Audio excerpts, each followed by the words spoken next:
Seja bem-vindo ao canal Investidor Cético e neste vídeo vamos fazer um comparativo de empresas, ações na verdade do setor de saúde. Isso porque há algumas semanas, poucos dias na verdade, eu fiz um comparativo sobre os bancos e que o público aqui do canal gostou bastante, gostou do formato, os feedbacks foram muito bons. Então, aquilo que agradou, vamos fazer novamente, dessa vez olhando aqui para um outro setor.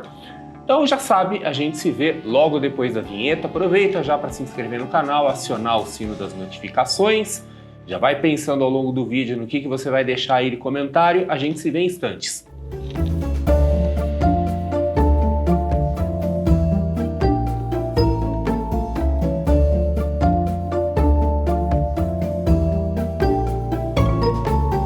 Então eu quero começar esse vídeo fazendo aqui uma breve explicação da minha linha de atuação profissional como analista.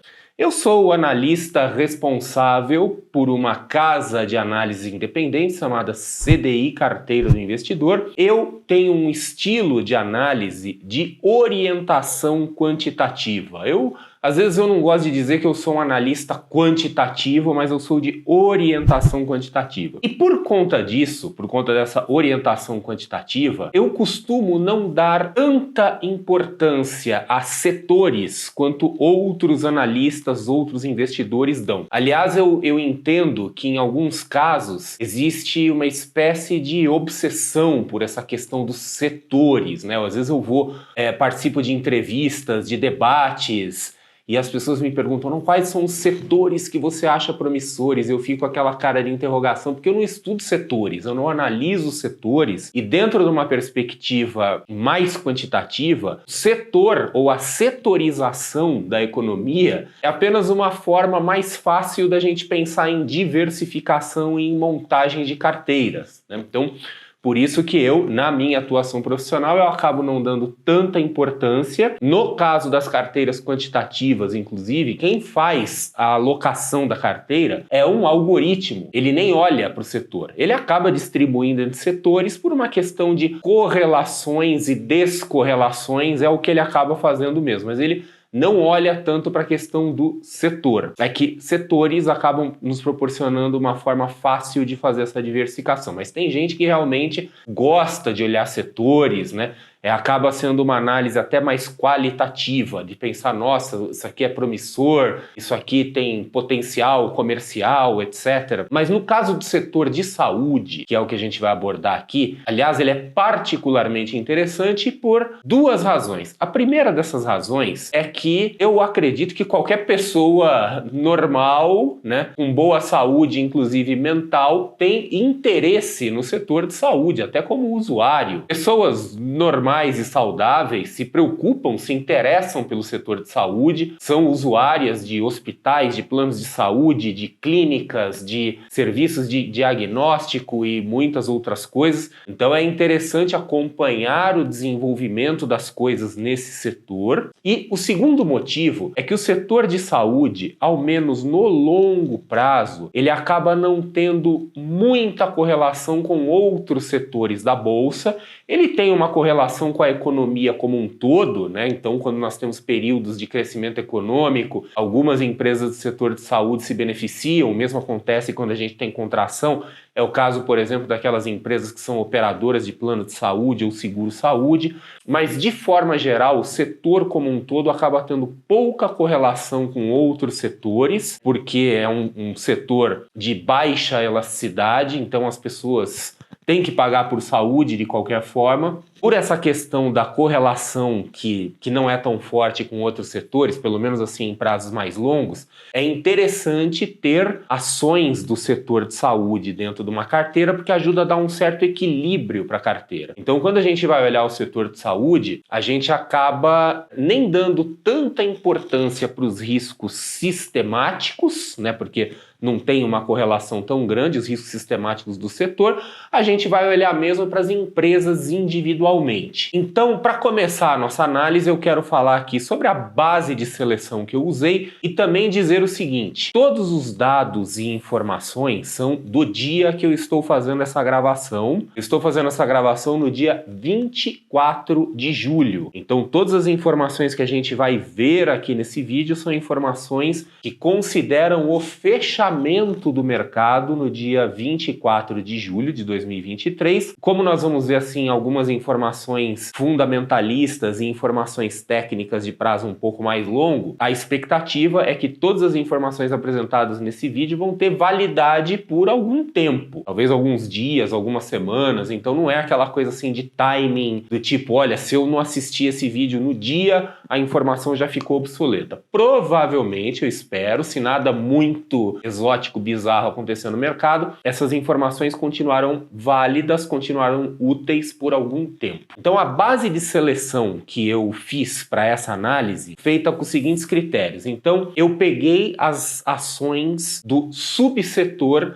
serviços médicos. Então, só para esclarecer para quem não conhece, a B3 tem um modelo de setorização em que eles têm setor, subsetor e segmento. Então, são 3 níveis, né? Do mais amplo para o mais analítico, para o mais específico. Então, eu peguei ali um subsetor, quer dizer, ele está no meio ali, e o nome completo desse subsetor, então, é Serviços Médicos Hospitalares, Análises e Diagnósticos. Existem 10 empresas que se enquadram nesse subsetor, então são as 10 empresas que fazem parte aqui da nossa análise. Eu peguei a ação mais líquida por emissor. Isso significa que se tem uma empresa que tem ações ordinárias, preferenciais, units, eu peguei aquela que é a mais líquida, e apenas ações negociadas localmente, não BDRs, não recibos de ações emitidas lá fora. Tá? Então a gente pode começar dando uma olhada, capitalização de mercado, vamos ver o tamanho. A gente vê então que dentro desse subsetor nós temos assim uma grande diversidade de tamanhos. Nós temos empresas que podem ser consideradas microcaps,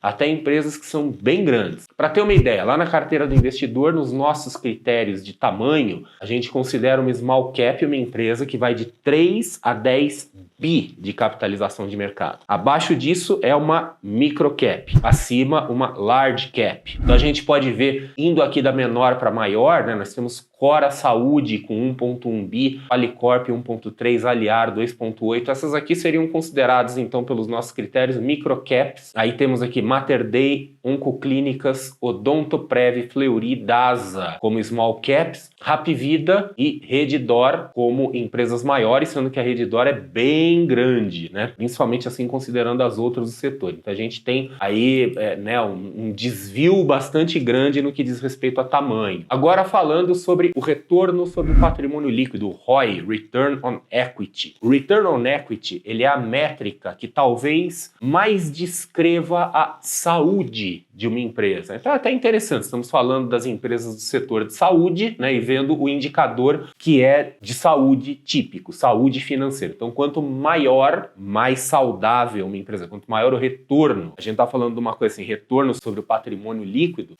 porém muita coisa acaba embutida dentro desse indicador. Ele é um indicador muito versátil. E aqui em primeiro temos disparado Odontoprev, 35.2. Em segundo lugar, distante, temos a Fleury com 10.4. Lá na carteira do investidor e em vários outros conteúdos, muitos livros aí de análise fundamentalista, é comum se considerar um ROI brilhante, um ROI nota 10 como acima de 20. Se a gente for considerar isso, a única empresa nota 10 aqui é o Odontoprev. E aí nós temos, né, caindo, a gente vai vendo empresas que vão apresentando performance pior, até chegar naquelas deficitárias que tem o ROI negativo. Então, Hapvida, Dasa e por aí vai, né? Cora Saúde, Aliar. Aí temos uma outra métrica aqui que é o PL, o preço sobre o lucro, que é um clássico indicador de valuation, né, que nos diz se uma empresa está cara ou se está barata, né? Tem vários indicadores de valuation, várias formas formas de se calcular o valuation,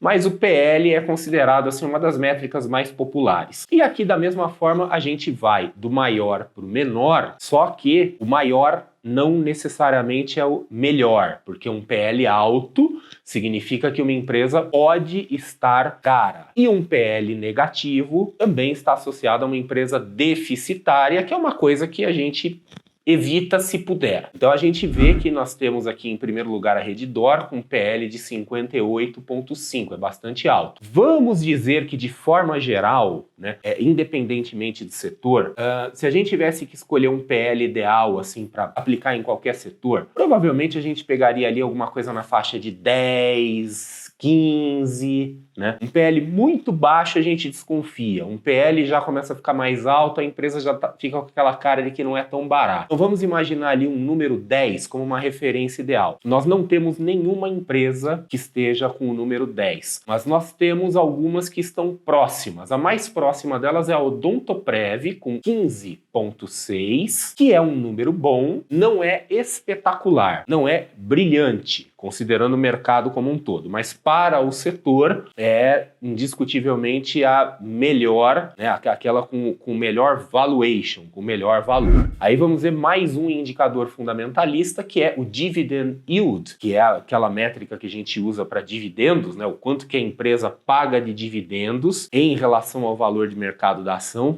pagamento de proventos dos últimos 12 meses. E o que a gente vê aqui é que nenhuma delas é assim uma generosíssima pagadora de dividendos. Então quem está querendo montar uma carteira de dividendos provavelmente vai se frustrar um pouco com as empresas do setor de saúde. Nós temos em primeiro lugar, novamente, a Odontoprev com 2,97. É um dividend yield bem do sem vergonha, assim, né? Mas é melhor do que as outras do segmento. Ela está bem distante da segunda e a gente vê que tem empresas que estão zeradas porque são aquelas empresas que são deficitárias e, consequentemente, não distribuem lucro. Então, do ponto de vista fundamentalista, né, quer dizer, a gente viu o retorno sobre patrimônio líquido, uma métrica geral de saúde financeira, o preço sobre lucro, uma métrica de valor, e o dividend yield, que também é uma métrica assim, de lucratividade, mas aquela é muito importante, especialmente para aqueles investidores que estão buscando renda, que estão buscando carteiras de dividendos. E aí vamos dar uma olhada nos gráficos, fazer aqui uma análise técnica e aqui ressaltando o seguinte: para que esse vídeo não fique obsoleto muito rapidamente, eu estou usando gráficos de periodicidade semanal, aqueles em que cada barrinha representa uma semana de movimentação do mercado. Então os gráficos semanais eles são interessantes como ferramenta de suporte para quem vai investir no longo prazo ou para fazer o famoso position trading, né, que é o trading de longo prazo com um horizonte de meses, às vezes alguns anos. Então vamos começar a ver, a gente vai pela ordem aqui da capitalização de mercado, começando pela Cora Saúde. Então a Cora Saúde a gente vê um gráfico que está em tendência de queda de longo prazo, isso aqui não é uma coisa muito legal. O que tem de positivo aqui é que ela está numa região de congestão, de lateralização, mas nessa última semana ela rompeu, tá? Então ela rompeu acima dessa região de congestão. Quem sabe, né, há uma chance aqui dela retomar um movimento de alta, inverter a tendência de longo prazo de queda e entrar numa tendência de alta. Mas o que nós temos no momento é uma tendência bastante pronunciada de baixa, né? Para alguém que queira fazer aí um position trading, descartando todos os fundamentos, pode ser interessante fazer essa entrada. Mas para quem gosta de combinar os elementos fundamentalistas com análise técnica, os fundamentos não são lá os mais brilhantes e a análise técnica, digamos assim, que é um tanto quanto especulativa aqui, né? Porque estamos contando com uma reversão de tendência. Qualicorp, uma situação muito parecida, tá? Uma queda de longo prazo. Tá? Então uma tendência de baixa aqui de longo prazo, sem um sinal claro de reversão, diferente da Cora, que parece ter aí um certo sinal de reversão. A Aliar, ela está numa tendência de alta já mais pronunciada, já mais bem desenhada, porém meio estranha, meio esquisita aqui, né? Fazendo umas barras todas meio estreitinhas, quer dizer, não tem muita movimentação aqui. Agora Mater Dei. Mater Dei, uma tendência de queda de longo prazo, meio congestionada, meio bagunçada, tem uma cara assim forçando bastante a amizade de que ela pode estar fazendo aí um movimento de reversão de tendência, né, com topos e fundos ascendentes no semanal, mas ainda assim isso aqui tá meio caótico, né, tá meio bagunçado. Oncoclínicas. Oncoclínicas vem de uma queda de longo prazo, fez aí alguma movimentação, fez uma congestão, rompeu para cima, parece estar iniciando um ciclo de alta de longo prazo, então a observar. Quer dizer, aqui não é brilhante, não é aquela compra declarada, mas vale pelo menos acompanhar aqui pelas próximas semanas. Odontoprev, mesma coisa, veio de uma tendência de queda, subiu bastante, está fazendo um movimento que parece ser um pivô um pouco mais amplo, não tá nada brilhante isso aqui, mas uma configuração assim é melhor do que aquelas coisas assim, tendência, né, tipo tobogã, que a gente viu em algumas dessas ações aqui, que é uma tendência de queda bem pronunciada, sem sinais, sem evidências de reversão. Então isso aqui não é exatamente bonito, mas é menos feio, né? Assim como a Oncoclínicas. Fleury. Fleury já tá meio feinho, né? Vem também de uma queda mais pronunciada, tentou subir, tentou reverter a tendência, não conseguiu, agora está afunilando num fundo. Meio estranho, né? Mas, enfim, DASA. DASA, a mesma coisa. Tendência de queda de longo prazo pronunciada. Tentativa aqui, quem sabe, de fazer algum tipo de rompimento, algum tipo de pivô, mas, né, também não temos um sinal de compra super claro aqui. Hapvida. Hapvida deu susto aí em muita gente, né? Grandes quedas, teve problemas aí, subiu bastante nas últimas semanas, deu uma esticada nas últimas semanas. Graficamente e idealmente isso aqui deveria recuar um pouco para fazer um pivô, né? Aquele movimento em que a gente tem dois fundos, um topo e um rompimento de topo, tudo ascendente. Reddor. Reddor já está aqui fazendo um pivôzinho, né? Quer dizer, rompendo um topinho de curto prazo, também vem de uma queda, né? Uma queda de longo prazo, fez um movimento aqui que parece uma possível retomada de tendência de alta, então também a observar, ainda exageradamente especulativo, porque a tendência primária aqui é uma tendência de queda, mas algo que vale a pena observar. Bom, agora que a gente já viu aqui os indicadores fundamentalistas, vimos os gráficos, acho que a gente está em condição aqui de dar um veredito, né? Quer dizer, qual dessas ações aqui que seria a mais indicada para compra. Mas eu vou deixar que esse veredito seja dado pela CDI, pela carteira do investidor. Então, neste momento, eu vou pedir que você me acompanhe aqui dentro da plataforma da carteira do investidor. Então, estamos aqui na plataforma. Para quem não conhece, né, nós temos várias carteiras aqui. Essas carteiras, elas ficam no menu do lado esquerdo.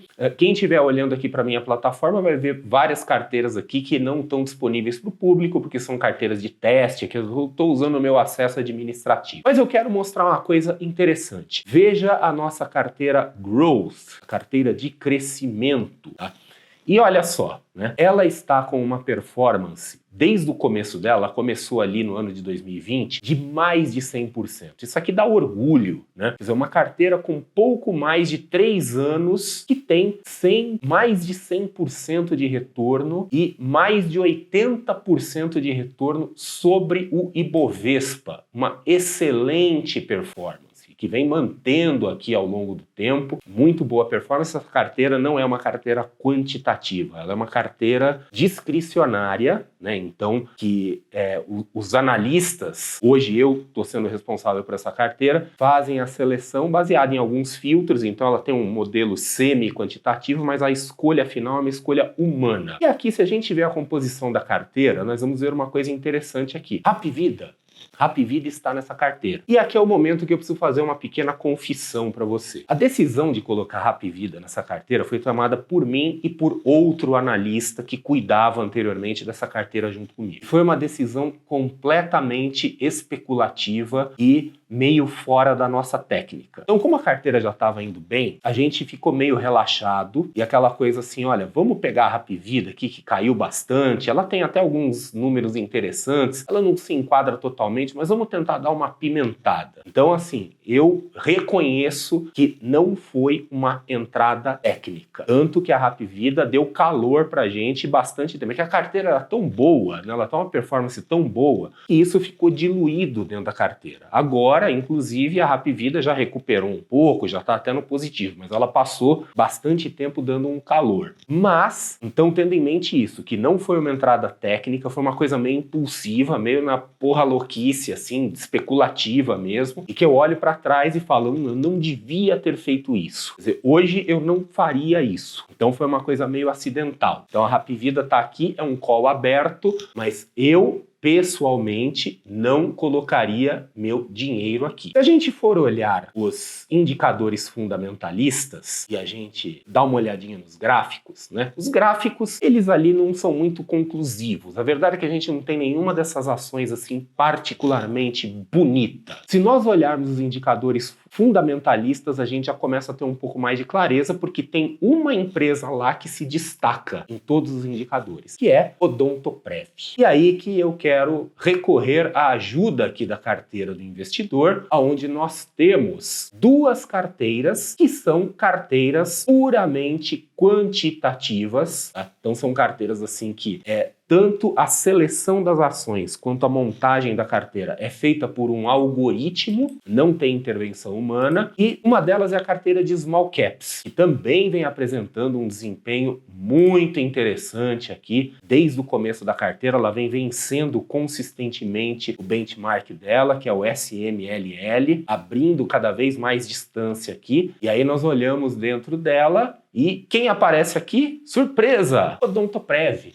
Então veja que o algoritmo, né, quer dizer, a nossa inteligência artificial ali, a Skynet das finanças ali da carteira do investidor, colocou a Odontoprev, já faz um tempo isso, dentro da carteira de Small Caps. E aí nós temos ainda uma outra carteira, que é uma carteira também quantitativa, que é a carteira Quality. Então Quality são aquelas empresas de qualidade, como o nome sugere, que tem consistência de lucros, né? Então ela tem um ROI alto, um retorno alto. A seleção dela acontece da mesma forma, tá? Então um algoritmo que faz a filtragem das ações e um outro algoritmo que faz a composição da carteira. E aí olhamos, né, também aqui uma performance bastante razoável, não tão brilhante quanto as outras carteiras, mas ainda assim batendo o índice, e olhamos para dentro, olhamos a composição da carteira e o que aparece aqui? Odontoprev, inclusive aqui contribuindo bastante com o desempenho da carteira. Enfim, se é para dar um veredito aqui, a nossa empresa do setor de saúde é a Odontoprev. Neste momento, né, a melhor empresa em termos de indicadores fundamentalistas, em termos técnicos, a gente não tem nenhuma campeã claríssima aqui, nenhuma candidata super clara, e eu posso dizer em favor da Odontoprev que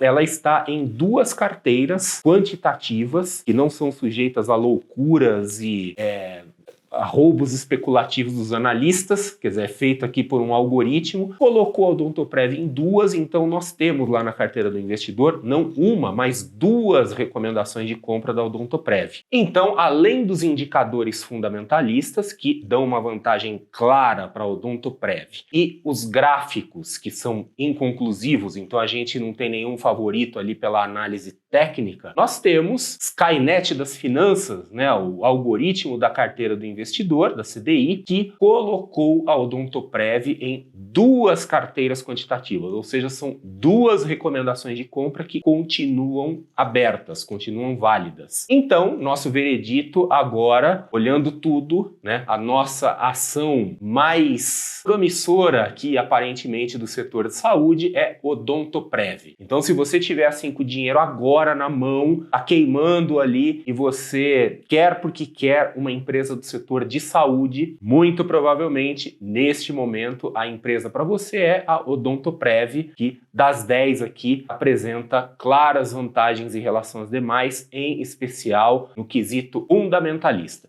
Então é isso, espero que você tenha gostado desse vídeo, gostado dessa análise. Faça aí seus comentários, né, se você tem alguma outra preferência, se você tem alguma outra visão e também suas sugestões, né? Você gostaria de ver análises de outros setores, outras ações? Lembre-se que esse canal é feito para você, Aproveita o espaço, coloca aí o que você quiser, a gente considera todas as sugestões e a gente se vê num próximo vídeo.